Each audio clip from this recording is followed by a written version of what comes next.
الحمد لله وكفى والصلاة والسلام على عباده الذين اصطفى خصوصا على أفضلهم وخاتم النبيين محمد الأمين وعلى آله وصحبه أجمعين. أما بعد فقد قال الله تبارك وتعالى كما ورد في سورة بني إسرائيل: أعوذ بالله من الشيطان الرجيم بسم الله الرحمن الرحيم ولا تقف ما ليس لك به علم إن السمع والبصر والفؤاد كل أولئك كان عنه مسؤولا. صدق الله العظيم. رب اشرح لي صدري ويسر لي أمري واحلل عقدة من لساني يفقهوا قولي. اللهم ربنا ألهمنا رشدنا واعذنا من شرور أنفسنا. اللهم أرنا الحق حقا وارزقنا اتباعه وأرنا الباطل باطلا وارزقنا اجتنابه. اللهم وفقنا لما تحب وترضى آمین یا رب العالمین. سورہ بنی اسرائیل کے تیسرے اور چوتھے رکوع کی 18 آیات میں جیسے کہ میں عرض کر چکا ہوں، حبر الامہ حضرت عبداللہ ابن عباس رضی اللہ تعالی عنہما کے قول کے مطابق تورات کی تعلیمات کا نچوڑ اللہ تعالی نے دے دیا ہے. So to say, this is the Quranic version of the 10 commandments of Torah. ذہن میں تازہ کر لیجئے، سب سے پہلی ہدایت: مت پوجو کسی کو سوائے اللہ کے، بندگی پرستش صرف اللہ کی. دوسری ہدایت: والدین کے ساتھ حسن سلوک، اور اس موضوع پر یہ قرآن مجید کا ذروۂ سنام ہے. اگر وہ تمہارے پاس بڑھاپے کی عمر کو پہنچ ہی جائیں تو انہیں اف تک مت کہو، انہیں کبھی جھڑکو نہیں، ان کے سامنے اپنے کندھے جھکا کر رکھو، عاجزی اختیار کرو، تواضع اختیار کرو. ہاں یہ کہ اگر کسی وقت کوئی بات ان کی رد کرنی ہی پڑے، جبکہ تمہارے دل میں کوئی میل نہ ہو، سرکشی نہ ہو، تو اللہ تعالیٰ جانتا ہے تمہارے دلوں کی حالت کو، اللہ معاف فرمائے گا. تیسری ہدایت: رشتہ داروں کے حقوق ادا کرو اور محتاجوں کے اور غرباء کے مفت. چوتھی ہدایت: فضول خرچی میں دولت مت اڑاؤ. یہ تیسری اور چوتھی باہم مربوط ہے. اگر فضول خرچی میں دولت اڑاؤ گے تو ادائے حقوق کے لیے پیسے نہیں آئیں گے، بلکہ انسان مصرف جو ہے اپنی فاضل دولت کا کرے. حقوق کا ادا کرنا، اس میں قرابت دار سب سے پہلے ہے، پھر اور جو بھی محتاج ہیں، مسکین ہیں، پھر یہ کہ اللہ کے دین کے لیے خرچ کرنا ہے. اس میں پھر مزید ہدایت کہ اگر کسی وقت تمہاری اپنی حالت ایسی نہ ہو کہ کسی کے ساتھ تعاون کر سکو، تب بھی یہ ہے کہ بات نرم کرو، معذرت کرو بڑے اچھے انداز میں. اسی سلسلے میں مزید ہدایت کہ ان صدقات اور خیرات کے معاملے میں بھی انتہا پسندی نہیں ہونی چاہیے. نہ یہ ہو کہ آدمی بخیل ہو جائے اور ہاتھ اپنی گردن سے باندھ لے کہ کوئی پیسہ نکلے ہی نہ یہ کہ اپنے دونوں ہاتھ کھلے چھوڑ دے، تو پھر یہ کہ اسے بعد میں پچھتانا پڑے. اسی میں مزید ہدایت: اگر تم اپنے کسی عزیز کا یا کسی اور بیچارے غریب انسان کا چاہتے ہو کہ اس کا حال بدل جائے، اس کی حالت بہتر ہو جائے، اپنی حد تک جو تم کر سکتے ہو ضرور کرو، لیکن یہ نہ سمجھو کہ تم کسی کی حالت بدلنے پر قادر ہو. کسی کے رزق کی کشادگی یا تنگی یا سراسر اللہ کے ہاتھ میں. ایک اور ہدایت: زنا کے قریب تک نہ پھٹکنا. یہ بہت ہی بری شے، بے حیائی اور برا راستہ ہے. مزید ہدایت: انسانی جان کا احترام، قتل ناحق سے بچنا ہے. اور جو شخص ناحق قتل کر دیا جائے، اس کے ورثاء کو ہم ایک اختیار دیتے ہیں، ان کے ہاتھ میں اختیار ہوتا ہے کہ قاتل کو معاف کریں یا قاتل سے جان کے بدلہ جان جو ہے اس کی لیں. مزید ہدایت: یتیموں کے مال کے قریب نہ پھٹکنا، لیکن بہت عمدہ طریقے سے ان کی حفاظت کرو، امانت سمجھو اس کو، یہاں تک کہ وہ اپنی بلوغت کو پہنچ جائے، پھر یہ ہے کہ تم ان کے مال ان کے حوالے کر ہی دو گے. عہد کی پابندی کرو، جہاں معاہدہ ہو جائے، وعدہ ہو، اس کو پورا کرو. اور جب ناپ کر دینے لگو تو ناپو بھی پورا، اور تول کر دو تو سیدھی ترازو سے تولو. یہی بہتر ہے نتیجے کے اعتبار سے بھی، اسی سے جو بقیت اللہ جو بچ جائے گا تمہارے لیے اس میں برکت ہوگی، اور بے ایمانی سے کم ناپ کر کم تول کر کچھ زیادہ اگر تمہیں فوری طور پر حاصل کر بھی لیا تو اس میں برکت نہیں ہوگی بلکہ اس میں نحوست ہوگی۔ ان تمام چیزوں کے بارے میں فرمایا۔ اب جو اس کے بعد جو ہدایت ہے جس کے اوپر کہ میں کل رک گیا تھا، تو بہت اہمیت کی حامل ہے، وَلَا تَقْفُ مَا لَيْسَ لَكَ بِهِ عِلْمٌ، ایسی چیز کے پیچھے مت پڑو یا مت لگو جس کے لیے تمہارے پاس علم نہیں ہے۔ انسان کا بحیثیت اشرف المخلوقات اس کا طرز عمل جو ہے وہ علم پر مبنی ہونا چاہیے، توہمات پر نہیں، خام خواہ کے توہمات جن کے لیے کوئی بنیاد نہیں، کوئی دلیل نہیں، ان توہمات کے اوپر انسان اپنی روش کو استوار کرے، یہ اس کے شایع نشان نہیں۔ البتہ اب علم جو ہے وہ دو طرح کے ہیں، یہ ہم سورہ بقرہ کے 4 رکوع میں دیکھ آئے ہیں۔ ایک ہے ہیومن نالج، ایکوائرڈ نالج، انسان جو علم حاصل کرتا ہے، اور ایک ہے ریویلڈ نالج جو اسے دیا جاتا ہے، وہ وحی کے ذریعے سے آتا ہے، الہام کے ذریعے سے آتا ہے۔ وہ ریویلڈ نالج جو ہے اس کے ریسیپینٹ جو ہے وہ ہیومن سول ہے، اسپرٹ ہے، یہ نہیں ہے، یہ سینسز نہیں ہے، یہ دماغ نہیں ہے۔ وہی چاہے جلی ہو چاہے خفی ہو، الہام ہو، کشف ہو، رؤیا صادقہ ہو، کوئی بھی شے ہو، اس کا تعلق اس حیوانی وجود سے نہیں ہے، اس کا در حقیقت اس روحانی وجود سے ہے جس کا مسکن قلب ہے۔ اب ظاہر بات ہے کہ اس میں بھی جو وہی خفی عام لوگوں کو ہو جاتی ہے، الہام ہو جاتا ہے کچھ اور، وہ بھی کوئی دلیل نہیں ہے۔ اس شخص کے لیے تو دلیل ہے وہ، اگر وہ شریعت کے خلاف نہ ہو، لیکن کسی اور کے لیے دلیل نہیں ہے۔ جو ریویل نالج ہے اس میں صرف وہی جلی جو انبیاء کے پاس آئی ہے وہ دلیل ہے، وہ دلیل قاطع ہے، وہ برہان قاطع ہے۔ ان کے پاس جو وحی جلی آئی وہ بھی، اور جو وحی خفی آئی وہ بھی۔ وحی نبوت جو ہے وہ علم ہے، العلم۔ ایک علم تو یہ ہے، اور دوسرا علم وہ ہے جو انسان حاصل کرتا ہے خود۔ اس کے لیے یہ سینس آرگنز جو اس کو دیے گئے ہیں، حواس خمسہ، جن میں سے اہم ترین جو ہے ان السمع والبصر، سماعت اور بصارت، باقی یہ کہ 3 اور بھی ہیں، چھونا ہے، چکھنا ہے، سونگنا ہے۔ ان سے جو سینس ڈیٹا ملتا ہے پھر وہ یہاں فیڈ ہوتا ہے دماغ میں، برین میں، اور یہ ایک کمپیوٹر ہے جو اسے پروسیس کرتا ہے، اس سے کچھ نتیجے نکالتا ہے۔ یہ آیت در حقیقت اس سے بحث کر رہی ہے، انسانی علم کے لیے اللہ تعالیٰ نے جو انسان کو ایپریٹس دیا ہے، جو آرگنز دیے ہیں، وہ ہے ان السمع والبصر والفؤاد، کل اولئک کان عنہ مسئولا۔ وہ سماعت ہے، بصارت ہے اور عقل ہے۔ یہ فؤاد کا ترجمہ میں نے عرض کیا تھا، عام طور پر دل کیا گیا ہے، حالانکہ کوئی اس کے لیے جو لغوی کوئی بنیاد موجود نہیں ہے کہ کون سا لفظ ہے، کون سا اس کا مادہ ہے۔ اس کا مادہ وہی ہے جسے لفظ فائدہ نکلا ہے، اور آپ نے دیکھا ہوگا پرانے زمانے کتابوں میں کچھ لکھا پھر فے لکھ دیتے ہیں، فے فائدہ، یعنی اس بات سے یہ نتیجہ نکلتا ہے، پھر فے یہ نتیجہ نکلتا ہے، تو فائدہ نتیجہ ہے۔ اسی طرح فعید کہتے ہیں عربی زبان میں اس شے کو، جیسے سبزی ہے بہت سی، آپ نے اس کو ابال لیا اور بھون دیا تو اس میں پانی وانی نکل جاتا ہے، بجھ کر رہ جاتی، تھوڑی سی ہو جاتی، بھجیا ہم کہتے ہیں اس کے بھجیا بن گئی ہے۔ گوشت کا بھی یہ ہے کہ جب آپ اس کو سینکتے ہیں پانی وغیرہ نکل جاتا ہے، مختصر ہو جاتا ہے تو اس کا خلاصہ نکلتا ہے۔ تو سینس ڈیٹا سے جو خلاصہ نکالتا ہے پھر یہ برین کمپیوٹر، یہ ہے در حقیقت فؤاد، اس سے فائدہ حاصل کرنا، اس سے نتیجہ نکالا، اس سے انفر کرنا، اور اس سے انفر کر کے جیسا کہ میں نے کل عرض کیا تھا پھر جو بھی پاس میموری موجود ہے، اسٹورڈ ہے اس کے اندر، اس کے ساتھ اس کو پھر وہ کمپیئر کرتا ہے، پھر کوئی نیا نتیجہ نکلتا ہے تو اب اسٹور کر لیتا ہے کہ ایک بات اور مجھے معلوم ہو گئی۔ اور یہ اس طریقے سے رفتہ رفتہ انسانی علم بڑھتے بڑھتے کہاں تک پہنچ گیا ہے، عقلیں دنگ ہیں، کہاں تک پہنچ گیا۔ آج کسی ایک انسان کے لیے ممکن ہی نہیں رہا ہے کہ وہ پورا جو معلومات کا دائرہ اس وقت ہے تمام سائنسز کے اندر ان کا احاطہ کر سکے، ناممکن۔ کسی فزسسٹ کے لیے یہ ممکن نہیں ہے کہ صرف فزکس کے دائرے کی تمام معلومات کو وہ اپنے ذہن میں جمع کر سکے۔ اتنا بڑا ایکسپلوژن ہے معلومات کا، وہ سب اسی سے ہے، ان السمع والبصر والفؤاد کل اولئک کان عنہ مسئولا۔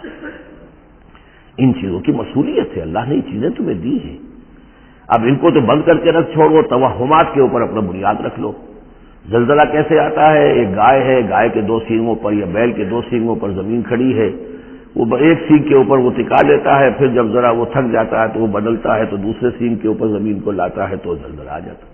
اس کے لیے کوئی دلیل یا تو ہونی چاہیے کتاب اللہ اور سنت رسول سے، وہ دلیل ہے، اور یا پھر دلیل ہوگی اس ذریعہ علم سے جو ہیومن نالج ہے، اس سے جو علم حاصل ہو رہا ہے وہ قطعی ہے، وہ یقینی ہے، وہ ویریفائیبل ہے، وہ ایکسپیریمنٹیشن سے حاصل ہو رہا ہے، آبزرویشن سے حاصل ہو رہا ہے، پھر جو نتائج آپ نکالتے ہیں انہیں ویریفائی کر سکتے ہیں۔ تو یہ ہے اصل میں وہ آیت کے جو انتہائی اہم ہے۔ قرآن مجید نے نوع انسانی کو اس راستے پر ڈالا ہے کہ توہمات کے تمام ذخیرے کو رد کر کے اور علم پر اپنے موقف کو قائم کرو۔ اس کو کہا گیا ہے، اس کو جان لیجئے کہ اصل میں اس سے پہلے جو فلسفہ تھا، ارسطو کا فلسفہ، اس کا ڈنکا بج رہا تھا پوری دنیا میں، عالم اسلام میں بھی بہت عرصے تک ارسطو کا وہی ڈنکا بجتا رہا ہے، اب جا کر کہیں بمشکل ان چیزوں کی گرفت ڈھیلی پڑی ہے۔ وہ ہے استخراجی منطق۔ معلومات کا دائرہ بہت کم تھا، جو بھی معلومات تھی اس میں سے وہ نکالتے جا رہے ہیں، نتیجے نکال رہے ہیں، اسی میں سے وہ بال کے کھال اتار کر استخراجی ڈیڈکٹیو لاجک۔ قرآن نے آ کر انڈکشن، منطقی استقرائی کا دور شروع کیا۔ کھول آنکھ، زمیں دیکھ، فلک دیکھ، فضا دیکھ، آبزرو کرو۔ افلا ينظرون الى الابل كيف خلقت والى السماء كيف رفعت والى الجبال كيف نصبت والى الارض كيف سطحت۔ دیکھو زمین کو، آسمان کو دیکھو، یہ تمام فینومینا آف نیچر اللہ کی نشانیاں، آیات ہیں۔ یہ تقدس عطا کیا ان کو، یہ اللہ کی آیات ہیں، اللہ کی نشانیاں اور قوانین طبیعہ اللہ تعالیٰ کے۔ ٹھیک ہے، اس بانی میں تو ہم مانتے ہیں کہ اللہ جب چاہے ان کو توڑ دے، لیکن روز تو وہ ٹوٹتے نہیں ہیں۔ اتنے محکم قوانین ہیں یہ، اگر یہ محکم قوانین نہ ہوتی، سائنس پاسبل ہی نہ ہوتی، ٹیکنالوجی ممکن ہی نہ ہوتی۔ کبھی کوئی قانون ہو جاتا حرکت کا، کبھی قانون حرکت کا بدل جاتا، تو پھر کیسے کوئی آپ مشین بناتے، کیسے کوئی ٹیکنالوجی ممکن نہیں تھی۔ These laws of nature, physical laws, وہ بہت مضبوط ہے، اللہ کے بنائے ہوئے۔ ہاں، اللہ سے بالا تر نہیں ہے، یہ نہیں ہے کہ اللہ بھی پابند ہو گیا انہیں کا۔ ظاہر بات ہے کہ سمندر ایک ہی دفعہ پھٹا ہے، حضرت موسیٰ علیہ السلام کے لیے معجزے کے طور پر روز روز تو نہیں پھٹتا سمندر۔ آگ نے ایک ہی مرتبہ جلانے سے انکار کیا ہے حضرت ابراہیم علیہ السلام کو، باقی روز روز تو نہیں۔ تو یہ چیزیں شاذ ہوتی ہیں، لیکن یہ معجزے کو ہم مانتے ہیں، اللہ تعالیٰ جب چاہے اپنے قوانین کو توڑ دے، لیکن یہ قوانین روز روز نہیں ٹوٹتے، یہ قوانین جو ہے مستقل ہے، دائم ہے، اور انہی کے ذریعے سے یہ پاسبل ہے سائنس۔ تو در حقیقت علامہ اقبال کا ایک بہت اہم نظریہ ہے جس کی طرف میں توجہ دلانا چاہتا ہوں۔ انہوں نے اپنے خطبات میں یہ بات کہی ہے، The inner core of the present Western civilization is Quranic۔ اس موجودہ مغربی تہذیب کی بھی جو انر کور ہے، اس کا جو خالص اندرونی جو اس کا محور ہے، وہ خالص قرآنی ہے، کیونکہ یہ سائنس پر قائم ہے۔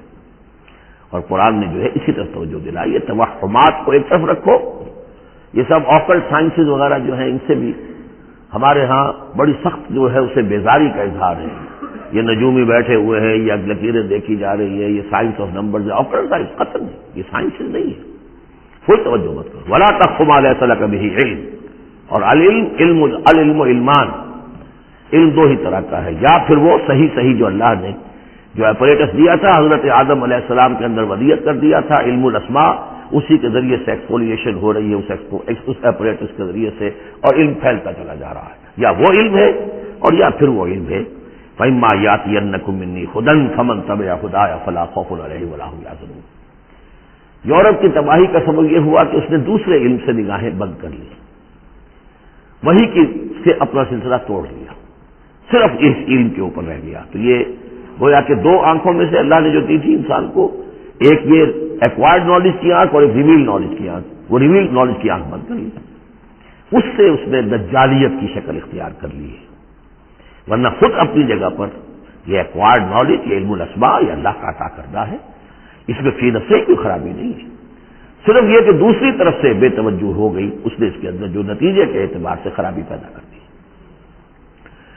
ولا تقف ما ليس لك به علم ان السمع والبصر والفؤاد كل اولئك كان عنه مسؤولا ولا تمشي في الارض مرحا، اور زمین میں اکڑ کر مت چلو، انك لن تخرق الارض، کتنے ہی اکڑ کر چلو اور کتنے پاؤں مارو زمین پر، تم زمین کو پھاڑ نہیں سکو گے۔ ولن تبلغ الجبال طولا، اور نہیں پہنچ سکو گے پہاڑوں تک اونچائی میں، گردن کتنی اکڑا لو، کتنا اونچا کر لو، اوپر ترا بھی چڑھا لو، کہاں تک چڑھاؤ گے؟ کل ذالک کان سیئہ عند ربک مکروہا، یہ جو ساری باتیں ہیں اس میں جو برائی ہے وہ تیرے رب کو بہت ناپسند ہے۔ اب اس میں ڈونٹس بھی آئے ہیں، ڈوز بھی آئے ہیں، یہ کرو یہ نہ کرو، یہ کرو یہ نہ کرو۔ تو ان تمام احکام کے اندر جو حکم ہے اس سے سرتابی کریں گے تو برائی ہے، اور جس چیز سے روکا گیا ہے اس میں ملوث ہوں گے تو برائی ہے۔ تیرے رب کو بہت پسند ہے، ناپسند ہے۔ ذالک مما اوحی الیک ربک من الحکمہ، یہ ہے وہ کہ جو آپ کے رب نے محمد آپ پر وحی کی ہے، از قسم حکمت، یہ حکمت کا خزانہ ہے۔ تمدن انسانی، تہذیب انسانی، ثقافت انسانی، اجتماعیت انسانی کے لیے یہ اصول ہیں کہ اگر ان پر انسان کاربند رہے تو اس دنیا کی زندگی کو بھی جنت بنا سکتا ہے۔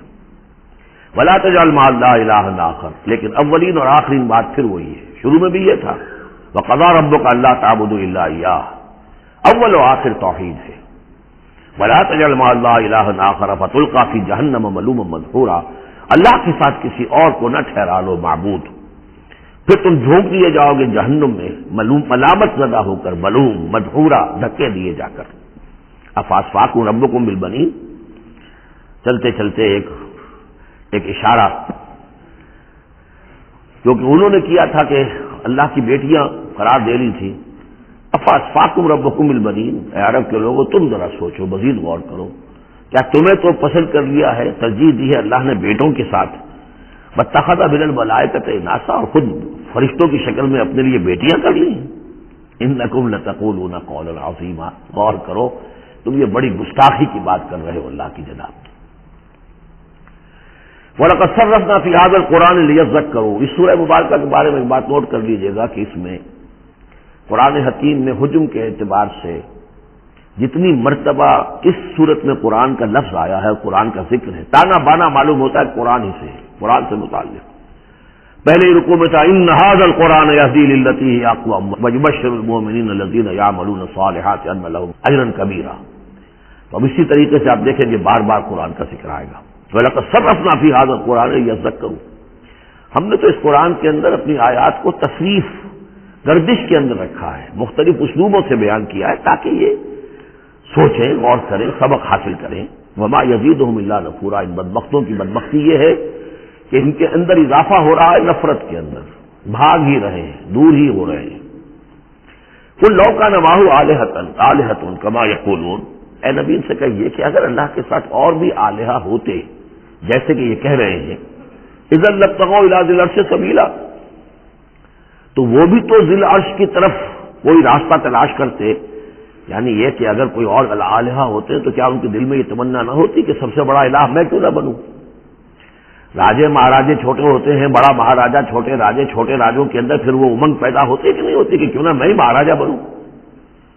ایک شہنشاہ ہے، اس کے تحت بہت سے لوگ ہیں، نواب ہیں، گورنر ہیں، تو کیا تم دیکھتے نہیں بسا اوقات گورنر جو ہے وہ سرکشی کرتا ہے اور وہ چاہتا ہے کہ خود وہ بادشاہ بنے، اس کے بھی تو دو ہاتھ دو پاؤں ہیں، کیا ہے اس کے پاس؟ تو وہ چاہتے ہیں کہ کوئی نہ کوئی صورت اختیار کریں کہ وہ بغاوت کریں، اور اس دنیا کے اندر پھر امن اور سکون اور چین، اس کائنات کے اندر نظم کیسے قائم رہتا؟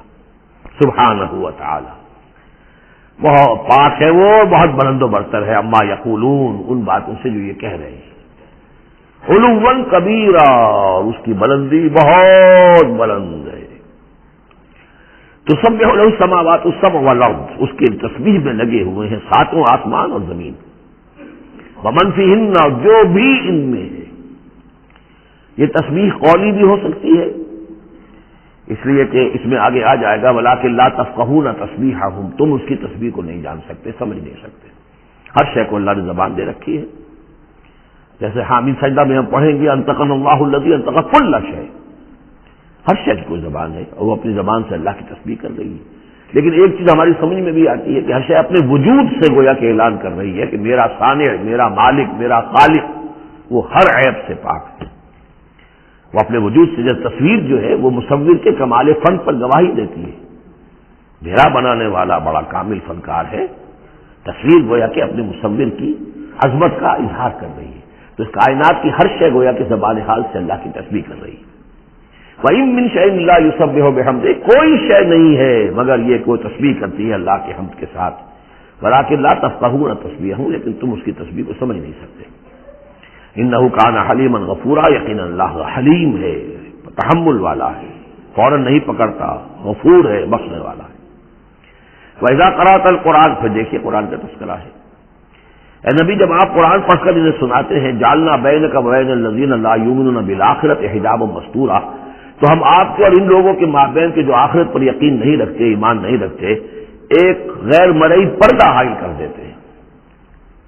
پردہ حائل کیوں ہوا ہے؟ کیونکہ وہ آخرت کو مانتے ہی نہیں، تو متوجہ ہے ہی نہیں، سنجیدگی ہے ہی نہیں، لاؤ بالیانہ پن ہے، بابر وحش کوش کے عالم دوبارہ نہیں، اس تو توجہ سے کاہے کو سنیں گے؟ لیکن اس کو اللہ تعالیٰ اپنی طرف ثابت کر رہے ہیں، اس قانون فطرت کے مطابق چونکہ ہے، ہم ڈال دیتے ہیں ان کے اور آپ کے مابین ایک غیر مرئی پردہ۔ نتیجہ کیا نکلتا ہے؟ وہ جعلنا علی قلوبہم اکنۃ، ان کے دلوں کے اوپر بھی ہم غلاف چڑھا دیتے ہیں، پردے ڈال دیتے ہیں، یفقہوہ کہ وہ اسے سمجھ نہ پائیں، وفی آذانہم وقرا، ان کے کانوں کے اندر ثقل پیدا کر دیتے ہیں۔ وَإِذَا ذَكَرْتَ رَبَّكَ فِي الْقُرْآنِ وَحْدَهُ، اور جب آپ قرآن مجید میں اپنے پروردگار کا ذکر کرتے ہیں توحید کے ساتھ، اکیلے اسی کا، وَلَّوْا عَلَىٰ أَدْبَارِهِمْ نُفُورًا، تو وہ اپنی پیٹھیں موڑ کر چل دیتے ہیں بدک کر کے، یہ کیا ایک ہی اللہ، ایک ہی اللہ، ایک ہی اللہ کی رٹ لگا رکھی انہوں نے، اور آلیہ بھی تو ہیں، آخر ان کا بھی کچھ ذکر کریں، کبھی ان کا بھی بارے ان کا بھی بیان ہو جائے، لیکن نہیں، یہ تو ایک ہی اللہ کی رٹ لگاتے ہیں، تو وہ بالکل بدک کر چلے جاتے ہیں۔ نحن اعلم بما یستمعون به اذ یستمعون الیک، اور جب اے نبی یہ آتے ہیں آپ کے پاس اور توجہ سے بیٹھ کر سنتے ہیں تو ہمیں خوب معلوم ہے یہ کیا سنتے ہیں۔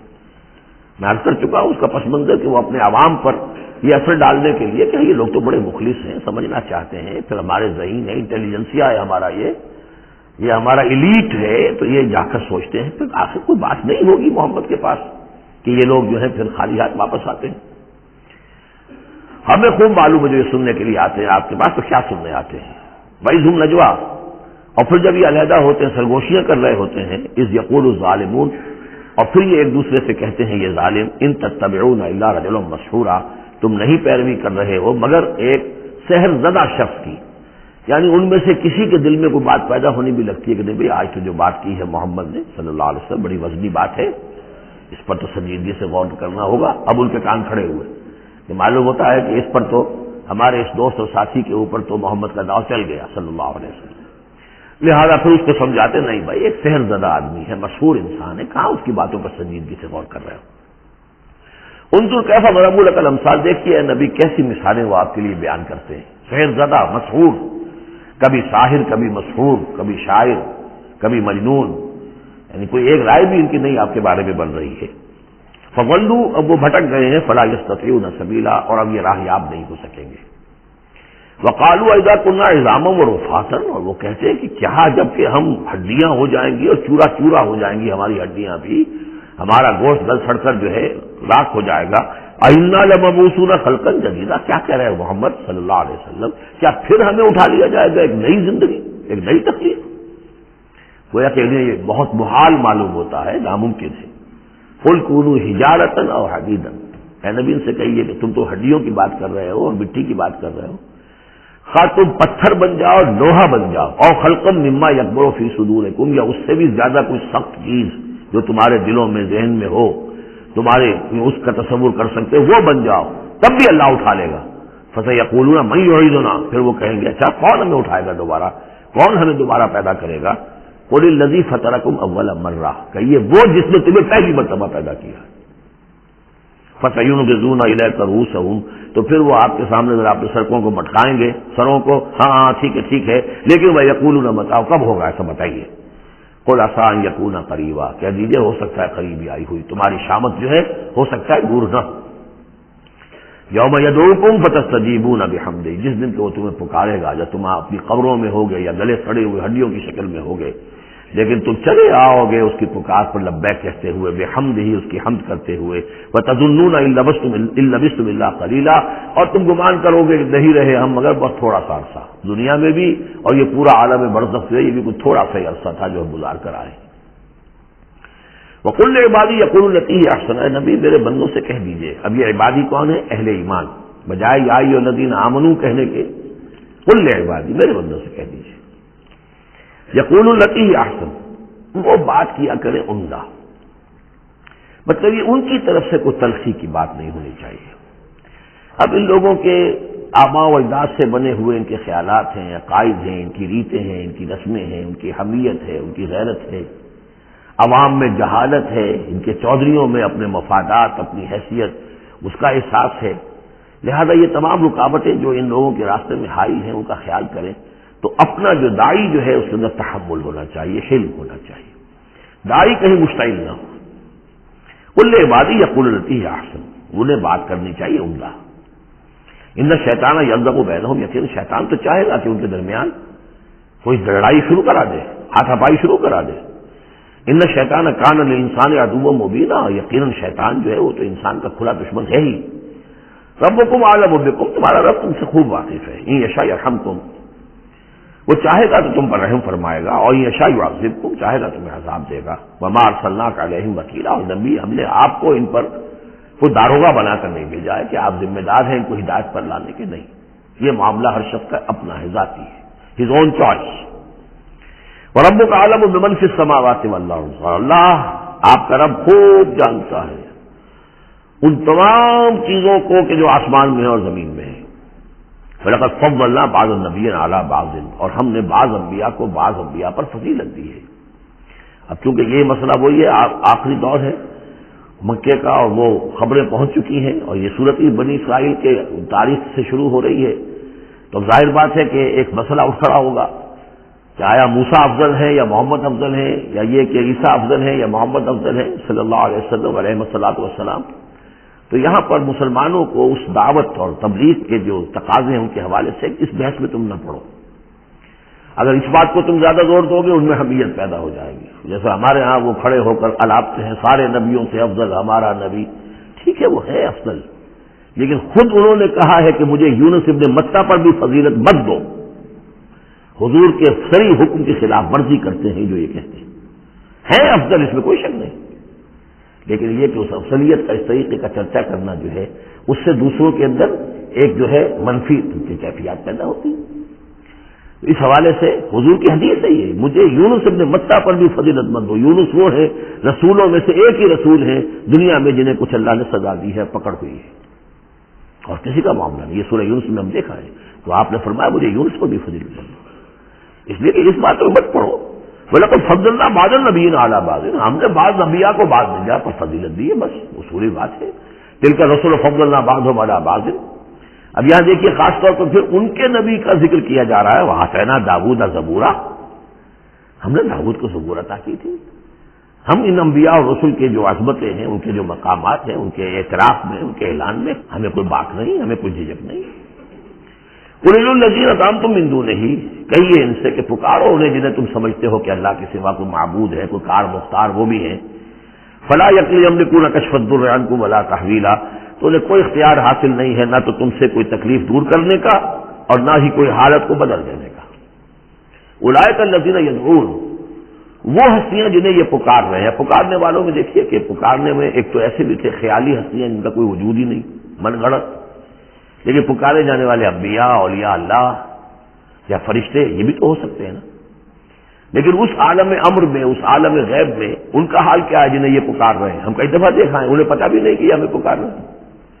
قیامت کے دن وہ تو انکار کریں گے، ہمیں کوئی معلوم نہیں تھا کہ تم نے ہمارے ساتھ یہ گستاخیاں کی ہیں اور ہمیں شرمندگی کا سامان بن گئے ہو کہ اللہ تعالیٰ کے سامنے ہماری شرمندگی ہے کہ اللہ تعالیٰ کے ہاں پیش ہو رہے ہیں کہ ہمیں مد مقابل بنایا گیا اللہ کا۔ لہذا اولئک الذین یدعون یبتغون الی ربہم الوسیلۃ، اس عالم غیب میں وہ تو خود اللہ کے اپنے رب کے تقرب کے متلاشی ہیں۔ یہ وسیلہ کا لفظ آ چکا ہے اس سے پہلے، یبتغون الی ربہم الوسیلۃ ایہم اقرب، یعنی اس عالم امر میں بھی درجات ہیں، فرشتے ہیں، طبقہ اسفل کے فرشتے ہیں، پھر درجہ اعلیٰ کے فرشتے ہیں، پھر مقربین بارگاہ ہیں، پھر وہ جو ہے ملائے اعلیٰ جس کو کہا جاتا ہے، ملائکہ مقربین ہیں۔ تو ان کے اندر بھی ایک درجہ بندی ہے، اور وہ اس عالم کے اندر بھی جیسے یہاں اللہ کے بندے تقرب اللہ کی کوشش کر رہے ہیں، وہ وہاں پر وہ بھی اس عالم کے اندر، بس فرق تو یہی ہے کہ وہ ہماری نگاہوں سے ہو چلے۔ جب تقول الی ربہم الوسیلۃ ایہم اقرب، چاہتے ہیں کہ اور آگے بڑھے اور قرب ہو جائے، ایک دوسرے سے آگے نکل جائیں۔ وَيَرْجُونَ رَحْمَتَهُ، اس کی رحمت کے امیدوار ہیں، وَيَخَافُونَ عَذَابَهُ، اور اس کے عذاب سے ڈرتے رہتے ہیں. ان عذاب ربک کان محذورا، واقعہ یہ ہے کہ آپ کے رب کا عذاب جو ہے واقعتاً ایسی شے ہے جس سے ڈرتے رہنا چاہیے. وَإِن مِّن قَرْيَةٍ إِلَّا نَحْنُ مُهْلِكُوهَا قَبْلَ يَوْمِ الْقِيَامَةِ أَوْ مُعَذِّبُوهَا عَذَابًا شَدِيدًا، اور نہیں ہے کوئی بستی مگر یہ کہ ہم اسے ہلاک کر کے رہیں گے قیامت کے دن سے قبل، یا عذاب دیں گے اسے بہت ہی شدید عذاب. اس آیت کو جوڑ لیجئے گا کیونکہ یہ جوڑا ہے یہ سورت اور یہ سورہ کہف. لِيُنذِرَ بَأْسًا شَدِيدًا مِّن لَّدُنْهُ، بہت بڑی جنگ اور بہت بڑی تباہی جو آنے والی ہے قیامت سے قبل، اس کی طرف اشارہ ہے کہ یہ جو آج کل جو بھی تصور کر سکتے ہیں کہ ایٹمک جنگ اگر ہو جائے تو کیا ہوگا دنیا میں، نیوکلیئر وار ہو اور کسی پہ وہ چھڑ سکتی ہے. لیکن یہ کہ قیامت سے پہلے الملحمۃ العظمیٰ، ایک بہت بڑی جنگ ہونے والی ہے جس کی کہ احادیث کے اندر خبریں ہیں، جس کا تذکرہ پھر آئے گا سورہ کہف کے اندر صراحت کے ساتھ. تو کوئی بستی ایسی نہیں ہے، قیامت سے پہلے وہ عذاب آئے گا. اور معذبوها عذابا شدیدا کان ذلک فی الکتاب مستورا، اور یہ تمام چیزیں جو ہے اللہ کی کتاب میں لکھی ہوئی ہے، طے شدہ ہے، وہ آنا ہے، اس کا ایک ٹائم ٹیبل معین ہے. وما منعنا ان نرسل بالآیات، اور ہمیں نہیں روکا اس سے کہ ہم آیات بھیجیں. اب وہ مسئلہ چھڑ رہا ہے دوبارہ جو سورہ انعام سے چل رہا ہے کہ نشانی کیوں نہیں دکھاتے، حصے نشانی، کوئی معجزہ. یہاں اللہ تعالیٰ فرما رہے ہیں کہ ہم نے اس طرح کے معجزے دکھانے کیوں بند کر دیے. وما منعنا، نہیں روکا ہم کو اس سے کہ ان نرسل بالآیات، کہ ہم وہ معجزات دکھائیں، الا ان کذب بها الاولون، اس لیے کہ ہم نے یہ دیکھ لیا کہ پچھلوں نے بھی جھٹلایا ان کو. نہ تو سمود کو جو ہم نے ناقہ دی تھی ان کے مطالبے کے اوپر اس پر کوئی ایمان لایا، نہ عیسیٰ کو جو آخری معجزے ہم نے دے دیے، زندہ جانور پیدا کر دینا، گارے سے بنانا، پھونک مارنا اور اڑتا ہوا وہ پرندہ بن جائے، اور مردہ کو کہنا قم بسم اللہ، وہ کھڑا ہو کے چلنے لگ جائے. اب اس سے آگے کون سا معجزہ ہوگا؟ لیکن کوئی مانا معلوم ان کذب بها الاولون، پہلوں نے بھی ان معجزات کا انکار ہی کیا، جھٹلایا. فاتحنا سمودا ناقۃ مبصرۃ، ہم نے سمود کو، قوم سمود کو ان کی آنکھیں کھولنے کے لیے ہم نے اونٹنی والی نشانی دکھا دی. فظلموا بها، انہوں نے اس پر بھی ظلم کیا. وما نرسل بالآیات الا تخویفا، اور ہم نہیں بھیجتے اپنی آیات نشانیاں مگر صرف خبردار کرنے کے لیے. وہ خبردار کرنے کے لیے اب ہم اپنی قرآن مجید کی آیات بھیج رہے ہیں. وَإِذْ قُلْنَا لَكَ إِنَّ رَبَّكَ أَحَاطَ بِالنَّاسِ، اور جب ہم یہ کہتے ہیں کہ آپ کے رب نے تو لوگوں کا احاطہ کیا ہوا ہے، تب بھی یہ کہتے ہیں اس کا کیا مطلب ہے؟ کہاں ہے اللہ؟ کہاں ہمارا احاطہ ہوا ہے؟ ظاہر بات ہے کہ یہ مسئلہ ہے جو سمجھیے فلسفے کے مشکل ترین مسائل میں سے ہے. حقیقت و ماہیت وجود، ایک اللہ کا وجود ہے، ہر جگہ ہے، ہر آن ہے، لیکن یہ کہ یہاں دنیا میں ہے کہ نہیں ہے، یہ دنیا ہے یا اللہ ہے، کیا ہے؟ اب یہ سمجھ میں آنے والی بات نہیں ہے. اس کے لیے کچھ لوگوں نے اس کو ہماوست سب قاضی کائنات جو ہے خدا ہی ہے، خدا ہی نے یہ روپ دھار لیا ہے. جیسے انسانوں کا روپ دھار لیتا ہے وہ اوتار کی شکل میں آ جاتا ہے، ایسے خدا نے اس کائنات کی شکل اختیار کر لی ہے. اس کو پینتھیزم کہتے ہیں انگریزی میں، ہماوست، سب خدا ہی ہے. یہ بہت بڑا کفر ہے، شرک ہے. تو کیسے سمجھیں؟ بہت سی چیزیں ہیں جو انسان کی سمجھ سے باہر آتا ہے. اللہ ہے کیسے ہے؟ کیا دنیا میں اللہ نہیں ہے تو اللہ کی ذات محدود ہو گئی؟ پوری یہ کائنات اس میں اللہ کا وجود ہی نہیں ہے تو اس کا مطلب یہ کہ اللہ تو پھر علیحدہ کہیں ایک محدود سی شخصیت ہو گئی جو کسی جگہ پر ہے. لیکن اللہ تو ایبسلیوٹ ایگزسٹنس ہے اس کی، کسی حدود اور قیود اور زمان اور مکان اور سمت ان سے تو باورا ہے. وراء الورا ثم وراء الورا. وما جعلنا الرؤيا التي أرادناك إلا فتنة للناس. اسی طریقے سے اب یہ مسائل گنوائے جا رہے ہیں کہ جو لوگوں کے لیے بڑے ان کا چونکہ ان کی طرف سے ان کا رد عمل جو ہے وہ صحیح نہیں ہوتا، لہذا اللہ تعالیٰ نے معجزے دکھانے بند کر دیے ہیں اور حضور کے بارے میں طے کر دیا کہ وہ معجزہ نہیں دکھائیں گے جس طرح کا معجزہ یہ مانگ رہے ہیں. اسی طرح ہم نے جو آپ کو مشاہدہ کرایا جس شب معراج کا، وما جعلنا الرؤيا التي، رؤیا یہاں خواب کے معنی میں نہیں ہے، جیسے رؤیت بصری ہے ہم دیکھ رہے ہیں، یہ بھی تو رؤیت ہی ہے. تو حضور کو باقاعدہ مشاہدہ کرایا التي اریناک کا، جو آپ کو دکھایا ہم نے، الا فتنۃ للناس، وہ بھی لوگوں کے لیے فتنہ بن گیا. لوگوں نے کہا کہ یہ تو معلوم ہوتا ہے کہ اب بالکل ہی ان کا دماغ چل گیا ہے، معاذ اللہ ثم معاذ اللہ. بہت خوش ہوئے تھے مشرکین مکہ، بہت خوش ہوئے. چلو جی چلیے اب ہماری مشکل حل ہو گئی، اب تو ہم تمام مسلمانوں کو باور کروا لیں گے کہ آج تک تم نہیں مانتے تھے، واقعتاً محمد کا دماغ چل گیا ہے صلی اللہ علیہ وسلم. وہ کہہ رہے ہیں میں راتوں رات بیت المقدس بھی ہو کے آ گیا ہوں اور میں آسمانوں کی سیر کر کے آ گیا ہوں. اب یہ بات ناقابل قیاس، کیسے انسان سمجھے، گمان نہیں کر سکتا۔ آج تو پھر بھی آپ سوچ سکتے ہیں کہ آج تو آپ کے پاس وہ ذرائع ہیں کہ چاند پر بھی آپ پہنچ گئے ہیں، لیکن یہ کہ آج سے آپ 1400 برس پہلے کے انسان کے بارے میں سوچئے، اسے بیت المقدس جانے کے اندر بھی جو ہے 15 دن لگتے تھے، تو کیسے وہ گیا اور گئے بھی اور آ بھی گئے رات ہی رات کے اندر۔ بڑے خوش ہو کر آئے حضرت ابوبکر کے پاس، ابوبکر سنا تمہارے ساتھی کیا کہہ رہے ہیں؟ کہ کیا کہہ رہے ہیں؟ وہ کہہ رہے ہیں میں رات کو بیت المقدس ہو کر آ گیا ہوں۔ ایک دفعہ ایک لمحہ توقف کیا، کیا واقعی کہہ رہے ہیں؟ ہاں ہاں کہہ رہے ہیں، چلو ہم تمہیں ملوا دیتے ہیں، ان سے کہلوا دیتے ہیں، چلو صحیح، اگر وہ کہہ رہے ہیں تو ٹھیک کہہ رہے ہیں، بس ختم۔ اس دن سے صدیق کا نام، وہ کہہ رہے ہیں تو ٹھیک کہہ رہے ہیں۔ اور فرمایا جب میں یہ مانتا ہوں کہ آسمان سے روز ان کے پاس فرشتہ آتا ہے، تو اگر وہ آسمان ہوا ہے تو کون سی بڑی بات ہو گئی؟ اگر اللہ کا فرشتہ آسمان سے روز آتا ہے ان کے پاس، تو وہ آسمان تک ہو کے آ گئے تو کون سی بڑی بات ہوئی؟ وہ اگر کہہ رہے تو سب کہہ رہے ہیں۔ مستند ہے ان کا فرمایا ہوا، وما جعلنا الرؤيا التي اريناك الا فتنة للناس، یہ بھی لوگوں کے لیے فتنہ بن گیا۔ وشجرة ملعونة في القرآن، اسی طرح ایک مثال ہے قرآن مجید میں زقوم کے درخت کا ذکر آتا ہے کہ وہ درخت جو ہے وہ عین جہنم کے اس کے تہ کے اندر اس کی جڑ ہوگی، وہاں سے وہ درخت کیسا ہوگا؟ آگ کے اندر درخت، ہاؤ از اٹ پاسبل؟ اب یہ زقوم کا لیے یہ بھی ان کے لیے ایک فتنہ بن گیا۔ اب یہ چیزیں نہیں جانتے کہ اس عالم کا کہ جو فزیکل لاز ہے وہ اور ہوں گے، مختلف ہوں گے، اس آگ کی نوعیت اور ہے، وہ آگ یہ نہیں ہے، وہ آگ جو ہے اس کی حیثیت ہی کچھ اور ہے۔ تو فرمایا وشجرۃ الملعونۃ فی القرآن، اور جس قرآن مجید میں جس ملعون شجر کا ذکر ہے، وَنُخَوِّفُهُمْ، کہ یہ ساری باتیں ہم انہیں بتاتے ہیں خبردار کرنے کے لیے، فما یزیدہم الا طغیانا کبیرا۔ اب یہ ان کی بدبختی ہے کہ ان تمام چیزوں سے ان کے اندر سرکشی ہی کے اندر اضافہ ہو رہا ہے، بڑھتے چلے جا رہے ہیں سرکشی میں۔ وَإِذْ قُلْنَا لِلْمَلَائِكَةِ اسْجُدُوا لِآدَمَ فَسَجَدُوا إِلَّا إِبْلِيسَ، اور یاد کرو جب کہ ہم نے کہا تھا فرشتوں سے کہ سجدہ کرو آدم کو، تو ان سب نے سجدہ کیا مگر ابلیس نے نہیں کیا۔ قَالَ أَسْجُدُ لِمَنْ خَلَقْتَ طِينًا، یہ چوتھی مرتبہ اب یہ آدم و ابلیس کا قصہ آ رہا ہے قرآن میں۔ اس نے کہا کیا میں اس کو سجدہ کروں جسے تو نے بنایا ہے گارے سے؟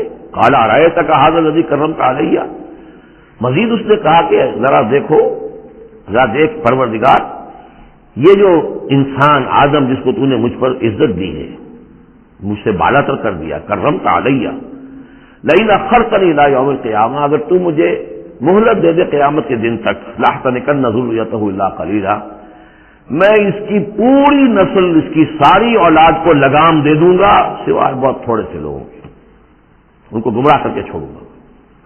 قال ذب فمن تبعک منہم فإن جہنم جزاؤکم جزاء موفورا، اللہ نے فرمایا جاؤ دفع ہو جاؤ، ٹھیک ہے، ان میں سے جو بھی آدم کی نسل میں سے جو بھی تیری پیروی کریں گے تو پھر تم سب کے لیے تمہارا بدلہ جہنم ہے، وافر بدلہ ہوگا تمہارے لیے، تمہارے گناہوں اور سرکشی کے لیے۔ واستفزز من استطاعت منہم، یہ لفظ آئے گا کئی بار، ذرا نوٹ کر لیجیے، فض کہتے ہیں عربی زبان میں بکری کا جو بچہ نوزائیدہ ابھی ہوتا ہے، جیسے کل بھی میں نے ذکر کیا تھا، وہ کھڑا ہوتا ہے تو ٹانگیں اس کی لڑکھڑا رہی ہوتی ہیں، تو اس طریقے سے یعنی اس طرح جب کہ کسی انسان کی ٹانگیں لڑکھڑا جائیں، اس کے اندر حوصلہ ختم ہو جائے، ہمت اس کا جواب دے رہی ہو، تو اس کے لیے پھر یہ محاورہ ہے یا کنایا ہے۔ واستفزز من استطاعت منہم، تو پھسلا لے ان کو، ان میں سے جس کو چاہے، بصوتک کا اپنی آواز سے، واجلب علیہم، اور چڑھا لا ان کے اوپر، بخیلک کا اپنے سواروں کو، ورجلک کا اپنے پیادوں کو، وشارکہم فی الاموال والاولاد، اور تجھے کھلی چھوٹ ہے ان کے ساتھ مشارکت کر، ساجھا کر مال میں اور اولاد میں، وعدہم، اور ان سے جو چاہے وعدے کر جھوٹے سچے، وما یعدہم الشیطان الا غرورا، لیکن نہیں وعدہ کرتا ان سے شیطان مگر دھوکے کے۔ ان عبادی لیس لک علیہم سلطان، میرے بندوں پر تجھے اختیار کوئی نہیں ہوگا، ورگلا لو جس طرح، سب باغ دکھا لو جس طرح، جو چاہو وسوسہ اندازی کر دو، اس کا اختیار ہے، لیکن یہ اختیار نہیں ہے کہ میرے کسی بھی بندے کو تم زبردستی اس کی مرضی کے خلاف، اس کی مرضی کے بغیر گمراہی پر لے جاؤ۔ وَكَفَىٰ بِرَبِّكَ وَكِيلًا، اور کافی ہے تیرا رب ان کے لیے کارساز، جو اللہ کے بندے جو شیطان سے بچنا چاہیں۔ ربکم الذی یزجی لکم الفلک فی البحر، تمہارا رب وہ ہے جو چلاتا ہے کشتیوں کو سمندر میں یا دریا میں، لتبتغوا من فضلہ، تاکہ تم اس کے فضل کو حاصل کر سکو۔ انہ کان بکم رحیما، یقیناً وہ تم پر بہت ہی رحیم ہے اور شفیق ہے۔ وَإِذَا مَسَّكُمُ الضُّرُّ فِي الْبَحْرِ، یہ مضمون کئی دفعہ آ چکا ہے جب تمہیں تکلیف پہنچتی ہے سمندر میں، طوفان آتا ہے، موت نظر آتی ہے، ضل من تدعون الا اياه، تو سب گم ہو جاتے ہیں تم سے، بھول جاتے ہیں ان سب کو جن کو تم عام حالات میں پکارتے ہو، جن کو ڈنڈوت کرتے ہو اور جن کے سجدے کرتے ہو. فلما نجاكم الى البر، سوائے اللہ کے سب کو بھول جاتے ہو، صرف اللہ کو پکارتے ہو. پھر جب اللہ تعالیٰ تمہیں بچا کر نکال کر لے آتا ہے خشکی پر، آرس تم پھر اعراض کرتے ہو، پھر رخ موڑ لیتے ہو. وکان الانسان کفورا، یقین انسان بہت ناشکرا ہے. افامنتم ان یخسف بکم جانب البر، تو کیا تم اس سے ڈرتے نہیں کہ وہی اللہ تمہیں زمین میں خشکی میں بھی تو دھنسا سکتا ہے کہ نہیں؟ آسودہ ساحل تو ہے مگر شاید تجھے معلوم نہیں، ساحل سے بھی موجیں اٹھتی ہیں، خاموش بھی طوفان ہوتے ہیں. کیا خشکی میں لوگ مرتے نہیں؟ وہاں جب تھے تو چیخ رہے تھے، چلا رہے تھے، اللہ کو پکار رہے تھے، خشکی پر آتے ہی اور اب تم بھول گئے اللہ کو. تو کیا اللہ یہاں تمہیں دھنسا نہیں سکتا؟ زمین میں جو یکسفا بکم جانب البر اور یرسل علیکم حاصبا، یا تم پر ایک ایسی تیز آندھی بھیج دے اس بر پر، خشکی پر، کہ جس میں پتھر ہو اور پتھراؤ ہو تمہارا اور تم ہلاک ہو جاؤ. ثم لا تجدوا لکم وکیلا، پھر تمہیں کوئی بچانے والا نہ ملے. ام امنتم ان یعیدکم فیہ تارۃ اخری، تو کیا تمہیں اس کا ڈر نہیں رہا کہ پھر کبھی دوبارہ اللہ تمہیں لے جائے اسی سمندر میں. فیرسل علیکم قاصفا من الریح، اور پھر ایک زوردار جھکڑ تمہارے اوپر چھوڑ دے. فیغرقکم بما کفرتم، تمہیں غرق کر دے تمہارے کفر کی پاداش میں. ثم لا تجدوا لکم علینا تبیعا، پھر تم ہمارا کوئی نہیں پاؤ گے کہ جو ہمارا تعاقب کر سکے، ہم سے بات پوچھ کر سکے کہ وہ فلاں لوگوں کے ساتھ یہ معاملہ کیوں کر دیا گیا. وَلَقَدْ كَرَّمْنَا بَنِي آدَمَ وَحَمَلْنَاهُمْ فِي الْبَرِّ وَالْبَحْرِ، یہ آیت بھی انسان کی، جیسا کہ میں نے بار بار کیا ہے، جو بھی کریشن ہے اللہ کا، اس کا کلائمیکس انسان ہے. گویا کہ یہ سارا سلسلہ جو ہے تنزلات، اللہ کا حرف کن، اور کن سے وہ خلق نور، اس نور سے وہ تخلیق ارواح انسانیہ اور ملائکہ، پھر ایکسپلوژن، دی بگ بینگ، اور اس سے وہ حرارت اور وہ آتشی کرے، اور اس دور میں جنات کی جو تخلیق ہوئی، اور پھر اس کے بعد ان کا ٹھنڈا ہونا، اور پھر یہ بارش کا برسنا، اور بارش اور زمین، پانی اور زمین کے اب یہاں سے جو حیات ارضی ہے اس کا آغاز ہونا. ہر دو عالم خاک شد تا بست نقش آدمی، اے بہار نیستی از قدر خود ہوشیار باش. وَلَقَدْ كَرَّمْنَا بَنِي آدَمَ، اور ہم نے بڑی تکریم کی ہے، عزت کی ہے آدم کے نسل کی. وَحَمَلْنَاهُ فِي الْبَرِّ وَالْبَحْرِ، اور ہم اٹھائے پھرتے ہیں اس کو، گویا کہ جیسے کہ گود میں کوئی لے کر چل رہا ہو. ہم، ظاہر بات ہے نظام قدرت ہے اللہ کا ہے، ہم اسے اٹھائے پھرتے ہیں. حَمَلْنَاهُ فِي الْبَرِّ وَالْبَحْرِ، بر میں بھی اور باہر میں بھی. وَرَزَقْنَاهُم مِّنَ الطَّيِّبَاتِ، اور ہم انہیں پاکیزہ رزق دیتے ہیں، عمدہ چیزوں کا. وَفَضَّلْنَاهُمْ عَلَىٰ كَثِيرٍ مِّمَّنْ خَلَقْنَا تَفْضِيلًا، اور فضیلت دی ہے ہم نے انہیں اپنی بہت سی مخلوقات کے اوپر، بہت بڑی فضیلت دی ہے. یوم ندعو کل اناس بامامہم، اب تصور کرو جن کے رتبے ہیں سوا، ان کی سوا مشکل ہے. جب یہ مقام دیا گیا ہے تو محاسبہ بھی ہوگا، حساب کتاب بھی ہوگا، جواب دہی بھی ہوگی. حیوانات سے کوئی جواب دہی نہیں ہے. یوم ندعو کل اناس بامامہم، جس دن کہ ہم ہر لوگوں کو پکاریں گے اپنے اپنے اماموں کے ساتھ، اپنے اپنے لیڈروں کے ساتھ. آؤ فمن اوتی کتابہ بیمینہ، تو جس کو بھی دیا جائے گا اعمال نامہ اس کے داہنے ہاتھ میں، فاولئک یقرؤون کتابہ، وہ پڑھیں گے اپنے اعمال نامے کو خوشی کے ساتھ. ولا یظلمون فتیلا، اور ان پر دھاگے کے برابر بھی ظلم نہیں کیا جائے گا. ومن کان فی ہذہ اعمی فہو فی الآخرۃ اعمی، جو اس دنیا میں اندھا رہا وہ وہاں بھی اندھا ہوگا. جس نے یہاں آیات الہی کو دیکھا ہی نہیں، حیوانوں کا سا دیکھنا دیکھا، انسانوں کا سا دیکھنا نہیں دیکھا. دیدن دیگر آموز، سنیدن دیگر آموز کی نوبت نہیں آئی. جو یہاں اندھے رہے تو آخرت میں بھی اندھے ہوں گے، بلکہ اس سے بھی زیادہ اضل سبیلا، بھٹکے ہوئے ہوں گے. وَإِن كَادُوا، یہ بہت اہم مضمون آیا ہے جو اس سے پہلے سورہ یونس میں آیا تھا، اب یہاں آیا ہے. وَإِن كَادُوا لَيَفْتِنُونَكَ عَنِ الَّذِي أَوْحَيْنَا إِلَيْكَ لِتَفْتَرِيَ عَلَيْنَا غَيْرَهُ، اور اے نبی یہ لوگ تو تلے ہوئے ہیں اس بات پر کہ آپ کو بچلا دیں، فتنے میں ڈال دیں اس چیز کے بارے میں جو ہم نے آپ کی طرف وحی کی ہے، تاکہ آپ کوئی اور شے گھڑ کر ہماری طرف، اس قرآن کے سوا کوئی شے گھڑ کر ہماری طرف منسوب کر دیں. سورہ یونس میں آیا تھا کہ انہوں نے کہا کہ قرآن غیر ھذا او بدلہ، اے نبی اے محمد یہ قرآن بہت ریجڈ ہے، ان کمپرومائزنگ ہے، اس کو تو ہم قبول نہیں کر سکتے، ناٹ ایکسیپٹیبل. ہاں کچھ اس میں ترمیم کرو، کچھ کو بدل دو، کچھ نرمی کرو، کچھ ہماری بات مانو، کچھ اپنی بنواؤ، وہی دباؤ۔ اور آپ اندازہ کر لیجیے جو میں آپ کو واقعہ سنا چکا ہوں کہ کس طریقے سے عوام کے اوپر ان لیڈروں نے اپنا اثر قائم کر لیا تھا۔ وہ لوگ سمجھتے تھے کہ ٹھیک تو کہہ رہے ہیں، یہ کوئی رسالت کا دعویٰ کر رہے ہیں تو اس معجزہ دکھائیں۔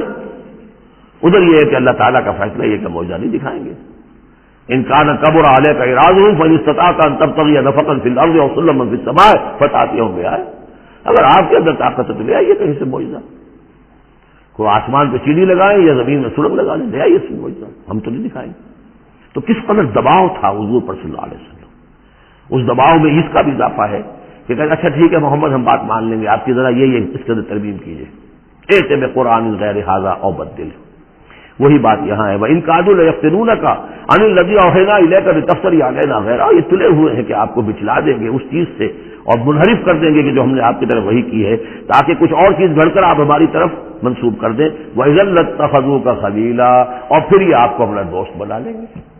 دوست کیا، وہ تو بادشاہ بنانے کو تیار تھے، ہم آپ کو بادشاہ بنانے کو تیار ہیں۔ وَلَوْلَا أَن ثَبَّتْنَاكَ، بہت اہم آیت ہے یہ، اور اگر ہم نے ہی نہ آپ کے پاؤں جما دیے ہوتے۔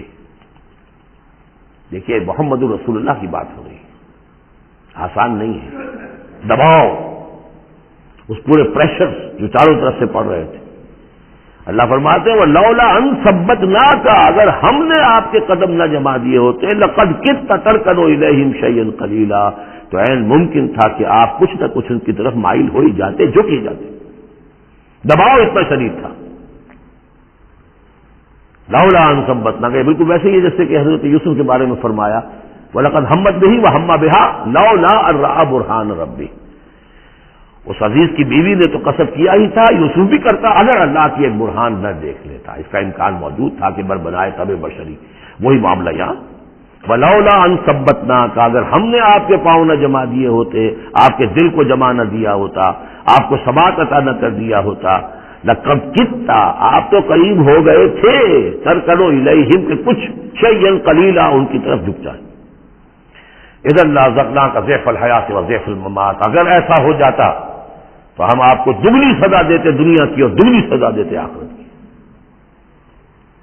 الرب رب وإن تنزل والعبد عبد وإن ترقى ثم لا تجد لك علينا نصيرا، پھر نہ پاتے آپ اپنے لیے ہمارے مقابلے میں کوئی مددگار، آپ کو چھڑانے والا کوئی نہ ہوتا۔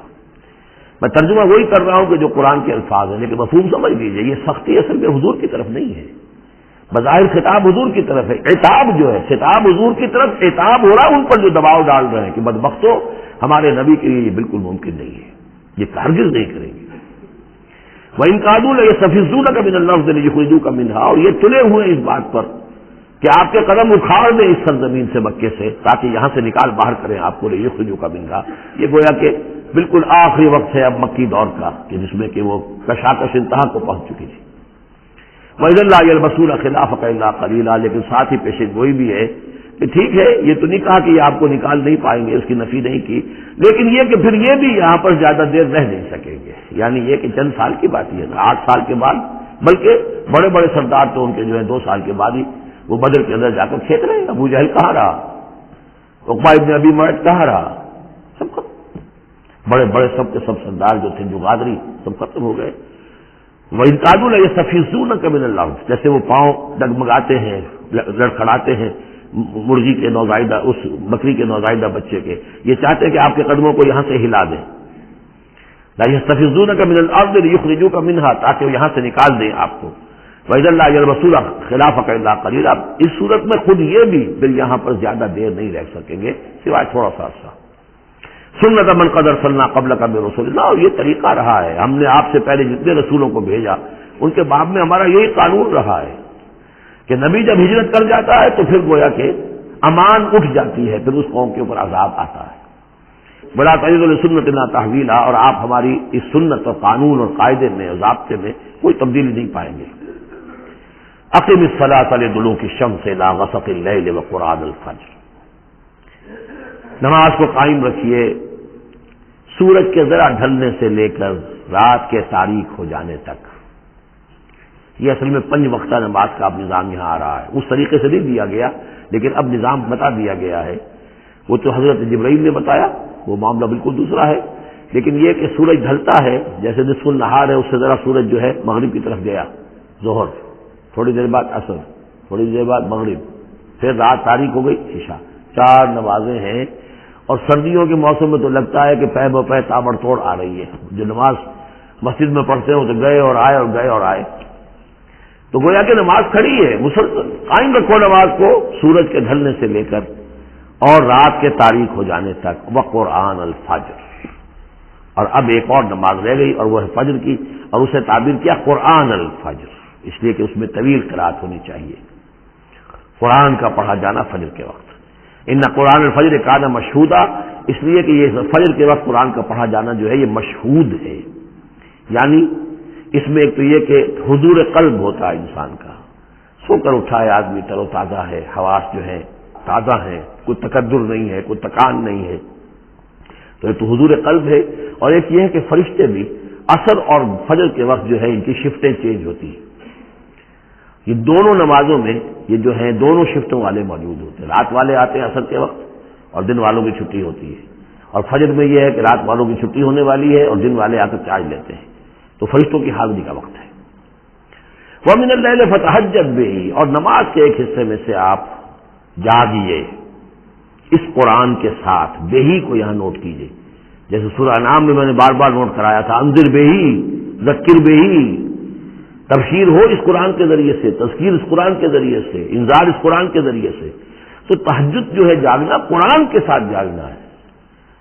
اب ہمارے ہاں کیونکہ قرآن لوگوں کو یاد نہیں ہوتا تو جو پڑھتے بھی ہیں تہجد وہ تو 8 رکعتیں جیسے تیسے جو قل هو اللہ کے ساتھ پڑھ کر پھر بیٹھ کر کوئی مراقبہ کر لیا، کوئی اور ذکر کر لیا، وہ اصل تہجد وہ نہیں، اصل تہجد یہ ہے طویل قرات رات کو کھڑے ہو کر کی جائے، نافلۃ لک، یہ اضافی شے ہے اے نبی آپ کے لیے۔ عسیٰ ان یبعثک ربک مقام محمودا، امید ہے کہ آپ کا رب آپ کو مقام محمود پر فائز کرے گا۔ یہ مقام محمود کو بہت بلند مقام ہے میدان حشر میں اور پھر جنت میں، جس کی حقیقت کو ہم اس وقت نہیں جان سکتے۔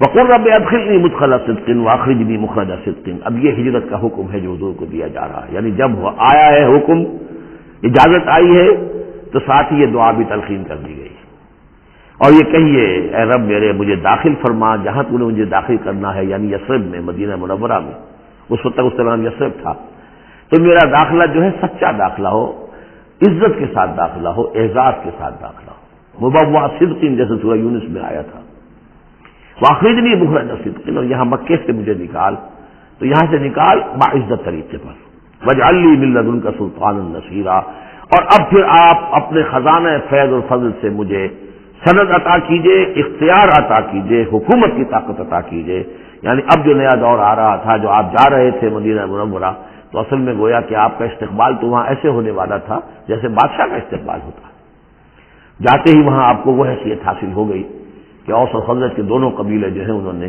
گویا کہ آپ کو اپنا حاکم تسلیم کر لیا ایک معنی میں، اور یہودیوں کے 3 قبیلوں سے آپ نے جو ہے جا کر معاہدے کر لیے، تو آپ تو فوری طور پر بے تاج بادشاہ ہو گئے۔ اسی کی دعا تلقین کی جا رہی ہے، اللہ تعالیٰ نے جو چیز دینی تھی ایک دعا کی شکل میں گویا کہ محمد رسول اللہ صلی اللہ علیہ وسلم کو تلقین فرما دیا، وقل رب ادخلنی مدخل صدق واخرجنی مخرج صدق واجعل لی من لدنک سلطانا نصیرا، وقل جاء الحق وزهق الباطل، اور کہہ دیجئے حق آ گیا باطل گیا، اگرچہ حق کے آنے میں باطل کے جانے میں ابھی بظاہر تو چند سال ہے، ابھی 8 سال کے بعد مکہ فتح ہوگا، لیکن یہ کہ عالم امر میں تو فیصلہ ہو چکا اللہ تعالیٰ کے ہاں، تو اس کے لیے جو بھی ہے ٹائم ٹیبل معین ہے۔ قل جاء الحق وزهق الباطل ان الباطل کان زهوقا، یقیناً باطل جو ہے وہ تو ہے ہی بھاگ جانے والی شے، اس کے لیے کوئی صبر اور ثبات ہے ہی نہیں۔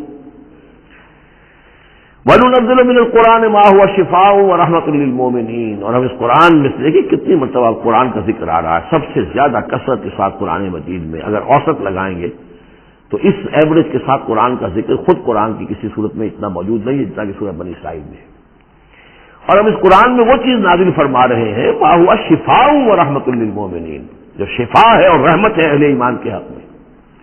سورہ یونس کی 2 آیتیں پھر ذہن میں لے آئیے، یا ایھا الناس قد جاءتکم موعظۃ من ربکم وشفاء لما فی الصدور وہدی ورحمۃ للمؤمنین، وہی بات یہاں ہے، یہ شفا ہے سینے کے روگ، کفر، شرک، تکبر، حسد، حب مال، حب جاہ، حب اولاد، حب دنیا، یہ تمام محبتیں جو ہیں ان کی جڑ کاٹ دینے والی ہے۔ ننزل من القرآن ما هو شفاء ورحمۃ للمؤمنین ولا یزید الظالمین الا خسارا، لیکن یہ ظالموں کو نہیں اضافہ کرتا ظالموں کے لیے مگر خسارے کا۔ یضل بہ کثیرا ویہدی بہ کثیرا۔ وَإِذَا أَنْعَمْنَا عَلَى الْإِنسَانِ أَعْرَضَ وَنَأَىٰ بِجَانِبِهِ، اور جب ہم انسان کے اوپر اپنی نعمتوں کی بارش کرتے ہیں تو اب وہ اکڑنے لگتا ہے، اعراض کر جاتا ہے، ہمیں بھول جاتا ہے اور ایک طرف کو کرنی کترا جاتا ہے۔ وَإِذَا مَسَّهُ الشَّرُّ كَانَ يَئُوسًا، جب کوئی تکلیف آ پڑتی ہے تو مایوس ہو کر رہ جاتا ہے، ہمت ٹوٹ جاتی ہے۔ قُلْ كُلٌّ يَعْمَلُ عَلَىٰ شَاكِلَتِهِ، اے نبی کہہ دیجئے ہر شخص اپنے شاکلہ کے مطابق عمل کر رہا ہے۔ یہ شاکلہ کیا ہے؟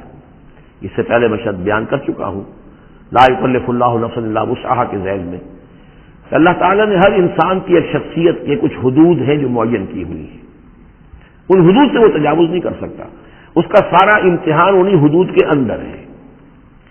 جو جینز مجھے ملے ہیں، جو جینز آپ کو ملے ہیں، ظاہر بات ہے میرا چوائس نہیں ہے، they are given for me, آپ کے لیے بھی گیون ہے۔ ان میں کیا صلاحیتیں ہیں، کون سی چیز زیادہ ہے کون سی کم ہے، اللہ جانتا ہے۔ پھر یہ کہ جس ماحول میں مجھے پیدا کیا، جس میں آپ کو پیدا کیا، جو حالات میرے تھے جو آپ کے تھے وہ بھی اللہ تعالیٰ کی طرف سے دیے ہوئے تھے۔ ان دونوں چیزوں سے جو شے وجود میں آتی ہے وہ شاکلہ ہے، وہ پیٹرن ہے۔ جیسے کہ آپ کو کوئی دھات جس سے کوئی شے ڈھال کر بنانی ہے تو پہلے اس کا سانچہ بناتے ہیں، اس سانچے میں پھر اس دھات کو اس کو میلٹ کر کے جب اس کو پگھلا کر ڈالتے ہیں تو اسی کی شکل اختیار کر لیتی ہے۔ تو یہ پیٹرن ہے۔ اب اس کے اندر آدمی نیکی کے لیے، بدی کے لیے، جو بھی کرتا ہے بھلائی کے لیے اچھائی، اس پیٹرن کے اندر اندر کرے گا، اس سے آگے نہیں جا سکتا، جس کو آپ انگریزی میں کہتے ہیں one cannot outgrow his skin.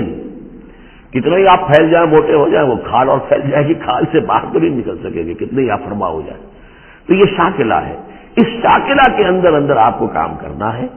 اللہ جانتا ہے کہ اس نے شاکلہ کون سا دیا تھا آپ کو، اس کے حساب سے، اس کی مناسبت سے حساب لے گا آپ سے۔ لا یکلف اللہ نفسا الا وسعها، فربکم اعلم بمن هو اهدی سبیلا۔ اسی کو حضور نے بیان فرمایا کہ الناس کالمعادن، معدنیات کی طرح ہے، جیسے سونے کی اور ہے اور چاندی کی اور ہے۔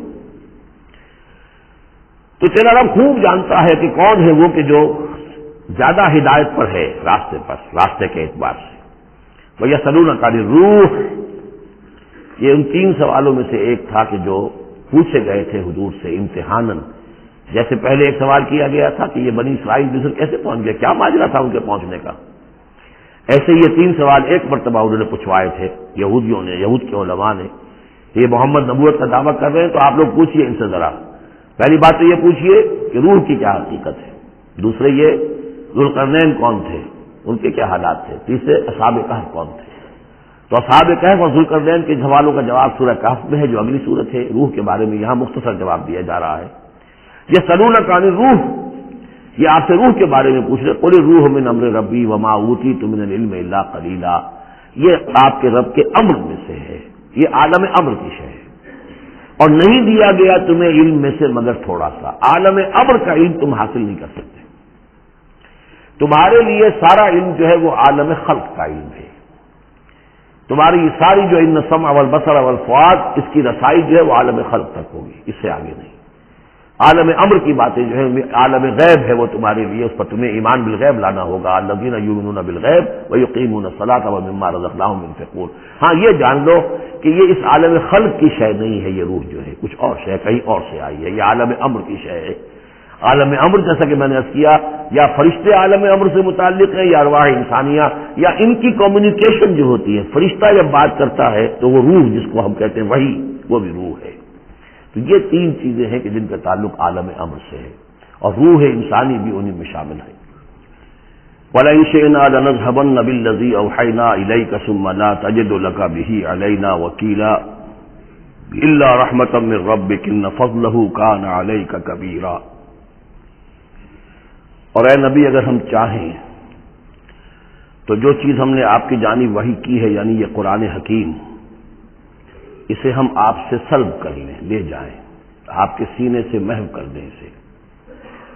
خطاب بظاہر حضور سے ہے، اصل میں یہ لوگوں کو بتایا جا رہا ہے کہ ان کا جو مقام ہے، یہ خود بھی کہتے ہیں کہ میں انسان ہوں، مجھ پر اللہ کی طرف سے وحی آئی ہے، میں نے کوئی دعویٰ نہیں کیا، نہ خدائی کا دعویٰ کیا ہے، نہ میں نے یہ کہا کہ میں فرشتہ ہوں، کہ اللہ کی دین ہے، اللہ کی عطا ہے جو وحی انہیں عطا ہوئی ہے۔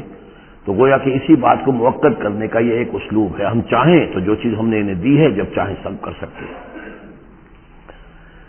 ثم لا تجد لک بہ علینا وکیلا، اور پھر آپ نہ پائیں گے اپنے پاس کوئی ایسی ہستی کہ جو دوبارہ آپ کو وہ حاصل کروا دے، الا رحمۃ من ربک، اگر نہ ہوتی رحمت آپ کے رب کی طرف سے، یعنی آپ کی طرف سے رحمت، رب کی طرف سے رحمت آپ پر ہے، اس کے ہونے کا کوئی امکان نہیں ہے، لیکن یہ کہ اصولی اعتبار سے سمجھ لیجئے کہ نہ یہ وحی جو ہے یہ آپ کی اپنی خود ساختہ ہے، نہ آپ اس کو اپنے پاس برقرار رکھنے پر خود قادر ہیں، اللہ نے عطا کی ہے اور اللہ تعالیٰ ہی اسے آپ کے سینے میں جمع کرے گا اور محفوظ رکھے گا۔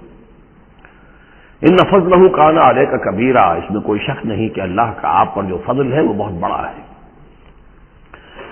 اب یہ آ رہی ہے وہی جو تحدی اور چیلنج جو ہے کہ پوری کتاب کا مطالبہ شروع میں کیا گیا کہ لائیے، پوری کتاب لائیے، قرآن جیسی کتاب بنا کر لائیے۔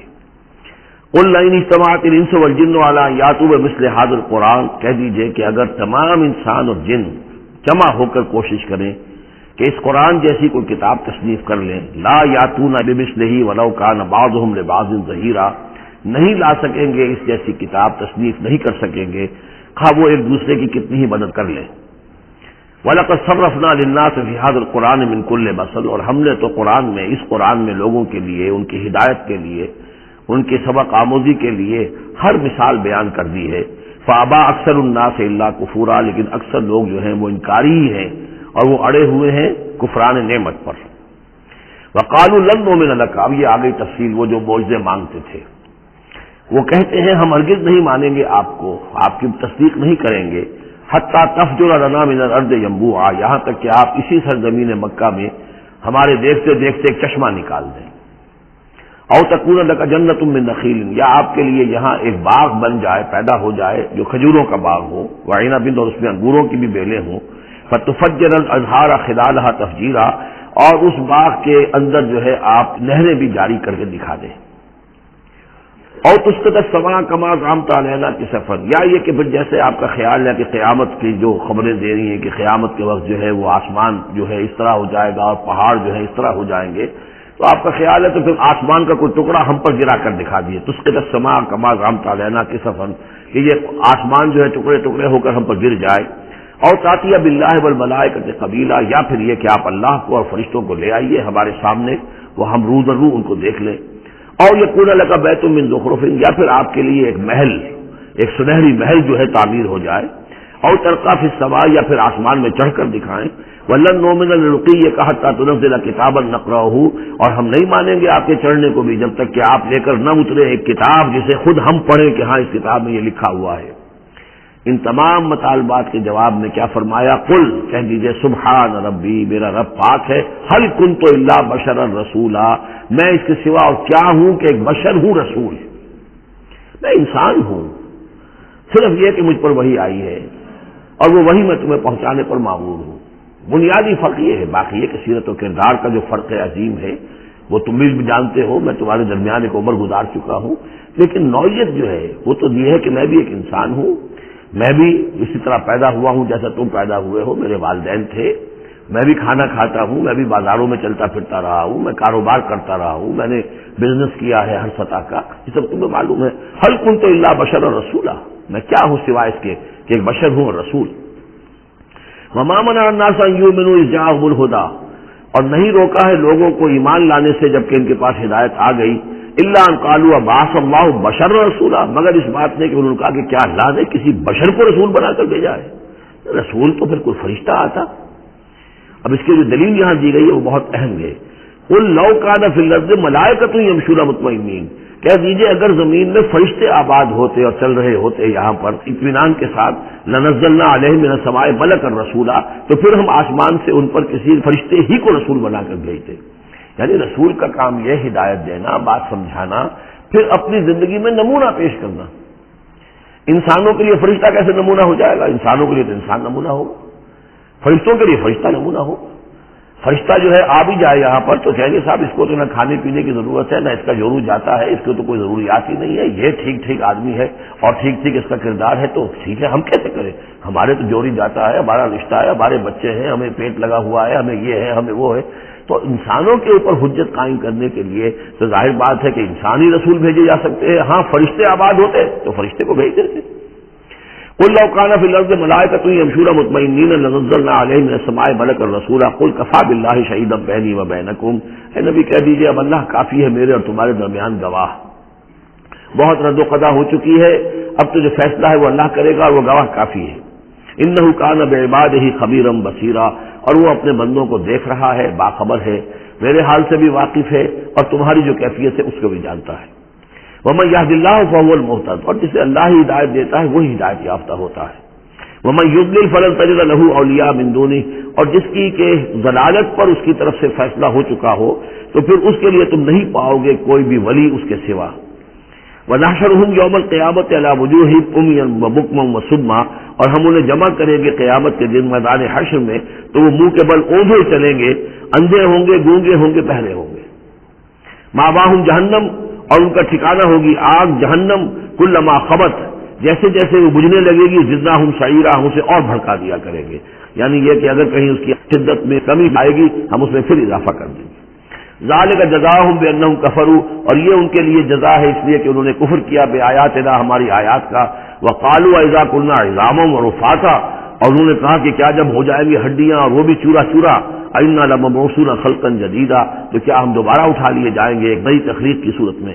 اولم یروا، کیا انہوں نے دیکھا نہیں، ان اللہ الذی خلق السماوات والارض قادر، کہ وہ اللہ کے جس نے آسمان بنائے اور زمین بنائی وہ اس پر قادر نہیں ہے ان یخلق مثلہم، کہ ان جیسی مخلوق کو پیدا کر دے، تم نے ایک دفعہ پیدا کیا تھا، تمہاری طرح کا آدمی دوبارہ پیدا کرنے اس کے لیے مشکل کیوں ہو گیا۔ وجعل لهم اجلا لا ریب فیہ، اور ان کے لیے معین کر دے ایک وقت معین جس میں کوئی شک نہیں، کسی طرح کا ریب اور شک نہیں۔ فابى الظالمون الا کفورا، تو یہ ظالم جو ہیں یہ تو انکاری ہیں اور سوائے کفران نعمت کے اور آیات الہیہ کے کفر کے کوئی اور روش اختیار کرنے کو تیار نہیں ہے۔ قل لو انتم تملکون خزائن رحمت ربی، اے نبی ان سے کہہ دیجئے اگر تمہارے ہاتھ میں اختیار ہوتا میرے رب کی رحمت کے خزانوں کا، اذا لامسکتم خشیۃ الانفاق، تو تم ان سب خزانوں کے دروازے بند کر دیتے، انہیں روک کر رکھتے کہ کہیں خرچ نہ ہو جائے، تمہارے اندر تو اس قدر بخل ہے۔ وکان الانسان قتورا، انسان ہے بہت ہی دل کا تنگ۔ وَلَقَدْ آتَيْنَا، آپ دیکھیے اس سورہ مبارکہ کا پہلا رکوع جو تھا اس میں بھی بنی اسرائیل کی تاریخ، لیکن حضرت موسیٰ علیہ السلام کا وہاں سے ذکر شروع کیا کہ ہم نے انہیں کتاب دی، وَآتَيْنَا مُوسَى الْكِتَابَ وَجَعَلْنَاهُ هُدًى لِبَنِي اسرائیل۔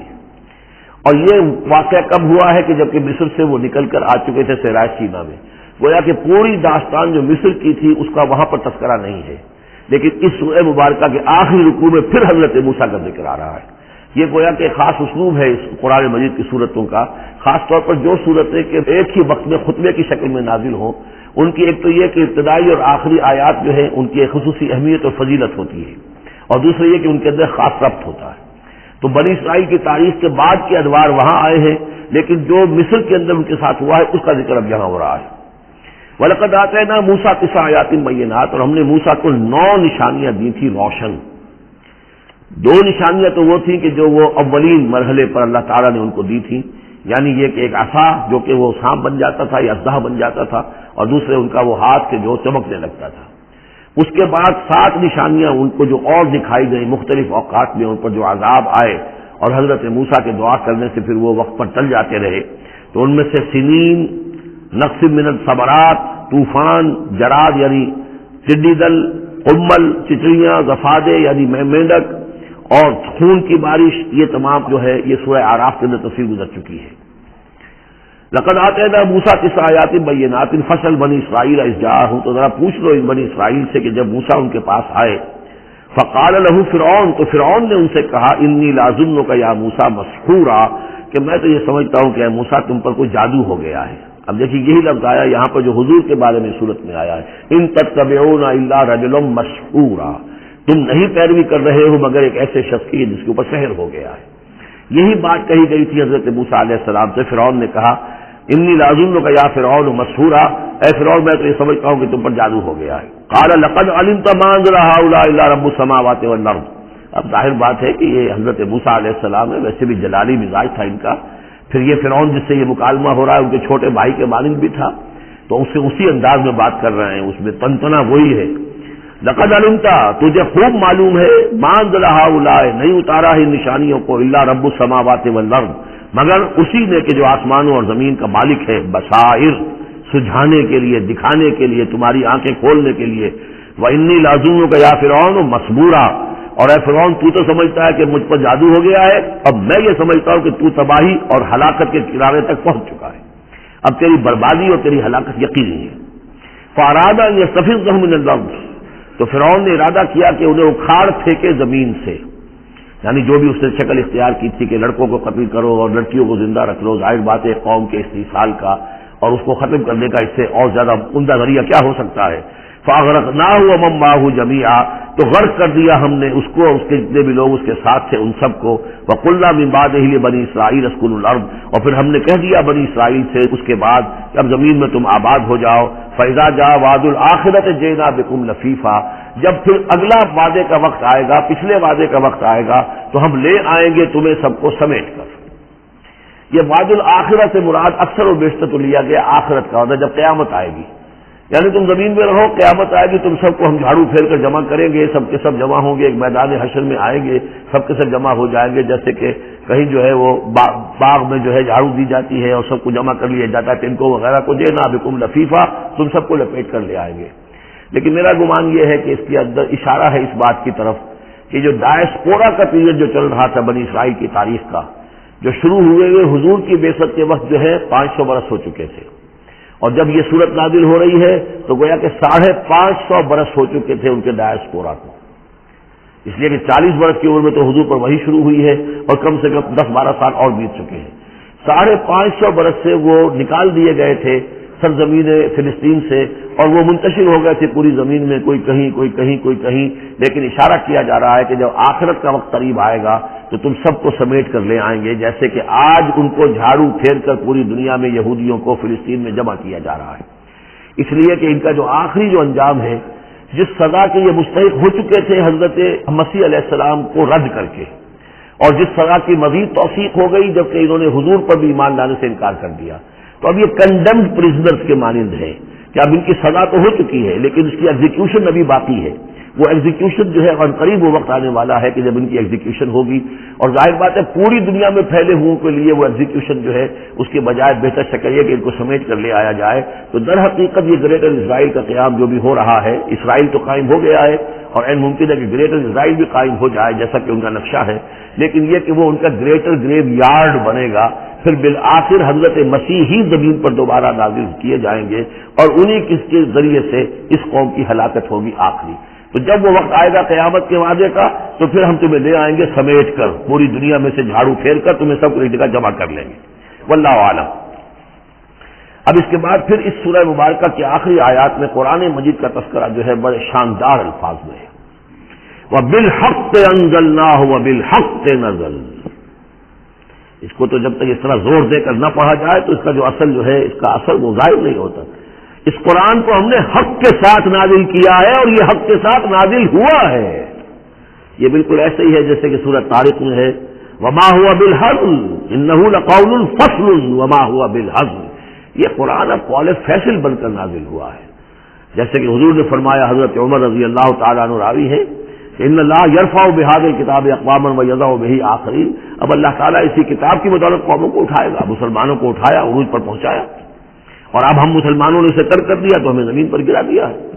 خار از محجوری قرآن شدی شکوت سنجے گردش دوران شدی، اے تو شبنم برزمی افسندئی در بغل داری کتاب زندگی، وبالحق انزلناہ وبالحق نزل وما ارسلناک الا مبشرا ونذیرا، اور اے نبی ہم نے نہیں بھیجا ہے آپ کو مگر بشارت دینے والا اور نذیر بنا کر، خبردار کرنے والا۔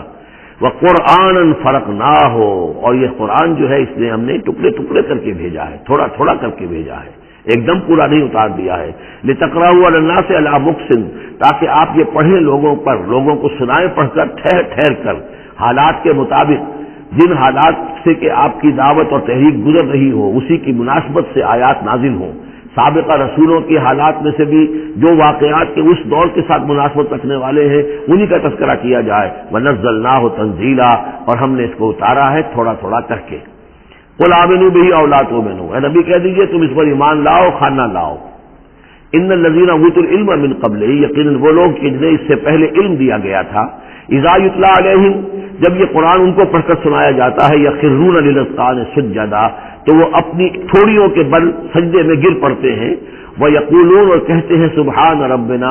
یہ یقیناً ہوں گے جب قرآن یہ کہہ رہا ہے تو یہود کے علماء میں سے اس وقت جب تک کہ براہ راست کنفرنٹیشن نہیں ہوئی تھی، حضور ابھی مدینے نہیں آئے تھے، دور دور سے خبریں آ رہی تھیں، تو بعض لوگ ہوں گے کہ جو دل کے اندر ان کے یہ نیکی کے جذبات جو ہے وقتی طور پر اٹھے ابھرے اور انہوں نے قرآن مجید کو پہچان کر پھر یہ کہ وہ سجدے میں گرے اللہ کے سامنے.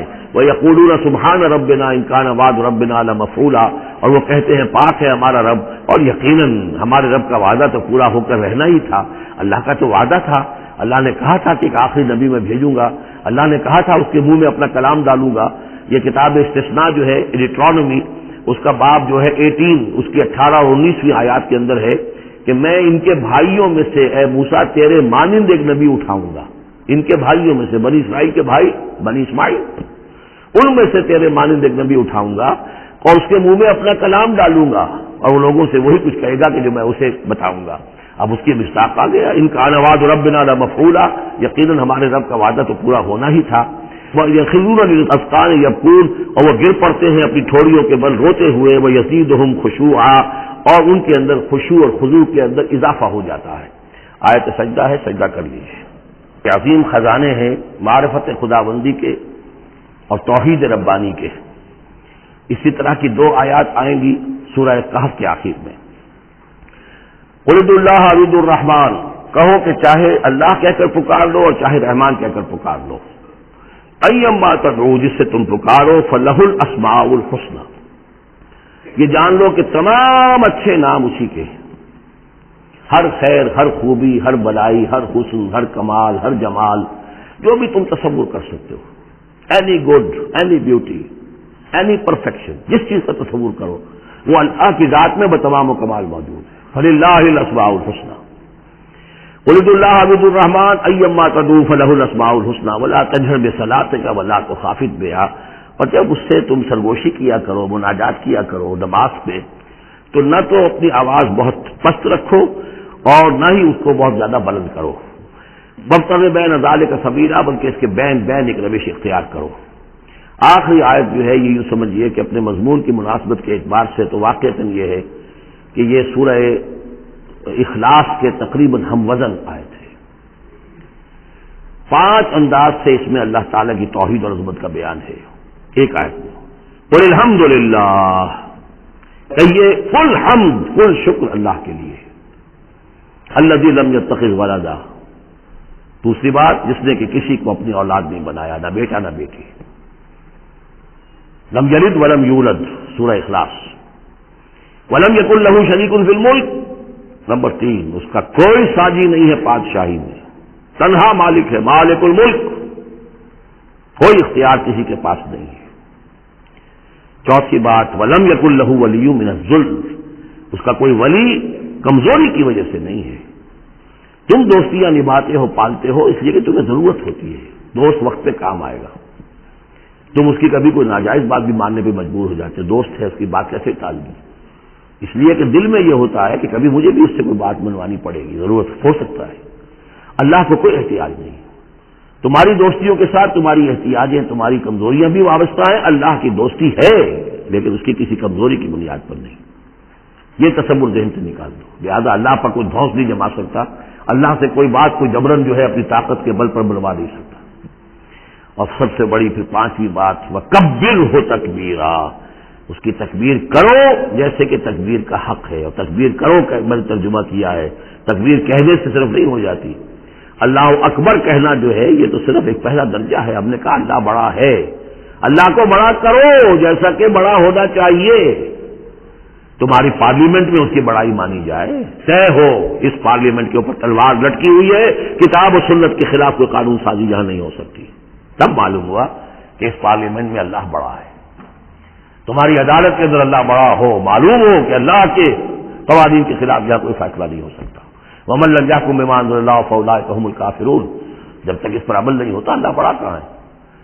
اللہ کو تو آپ نے مسجدوں میں بند کر دیا. مسجدوں میں رہو، بس یہاں ہم تیری تکبیر بھی کریں گے، جو بھی ہے، جو بھی ہم کچھ تسبیح تحمید کرتے رہیں گے. بازار سے باہر نہ، مارکیٹ میں بھی کس کوئی اور چیز بڑی ہے، گھر میں بھی بیوی بڑی ہے. کیا کریں، بیوی نہیں مانتی، کیا کریں جی، عورتیں نہیں مانتی.